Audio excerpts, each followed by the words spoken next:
Search engines can be one of the easiest ways your customers and potential customers can find your company, unless your link doesn't come up when someone does a search.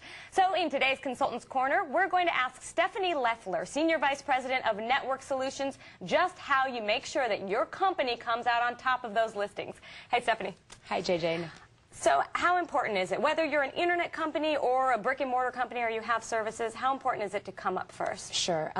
Right now, it's incredibly important. You know, when you look at what people are doing out on the web, they are searching. That's how they find websites. So coming up in those top slots, no matter whether you're an e-commerce company or a local business providing services, it's very important. It's often the difference between success and failure for a small business. All right, let's go through your top 3 things to get you on the top of those.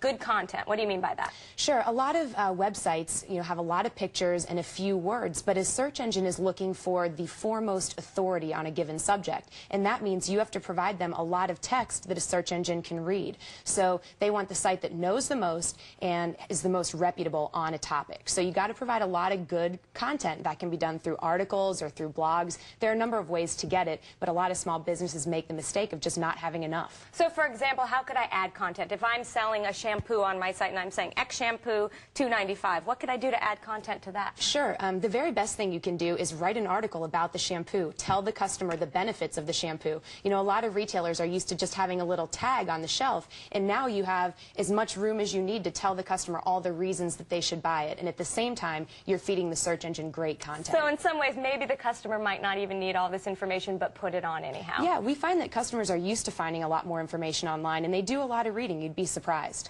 Okay, the other thing is having a lot of links to your sites helps in your search engine placement. So how do you get more links to your site? Sure. Well, the first thing that's important to understand is search engines view links kind of like a voting system. So if you have a site that links to you, they're saying, oh, that site is voting for your site. So you actually want the word that you want to come up for to be the link. So what you would do is go out and talk to friends who maybe have websites. If you have a blog or really any website where you contribute content, just ask for them. You'd be surprised. People will give you links, and more links is always better. So, for example, if you sell a bunch of stuff but you want to come up high when you write shampoo, then your friends who have a blog should say shampoo and link to you? Yep, and they should link using the word shampoo. Okay. A lot of times you'll say click here and that's the link. Well, your site isn't about click here. It's about shampoo. So that's the important word to link. Okay, this next one, this now gets in technology that's going to make people not understand what we're saying. Sure. You say title tags and meta tags. Yep. What are those? Sure. They are behind the scenes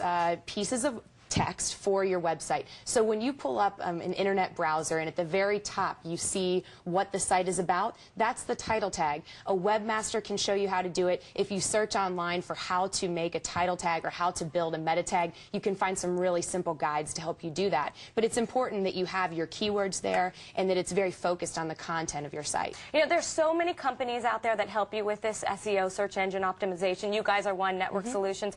For someone who's just starting out with this, how do you go about evaluating a company? Sure. The first thing I would do is turn to the internet, do a search, and find out what other people have thought of the companies that they've used.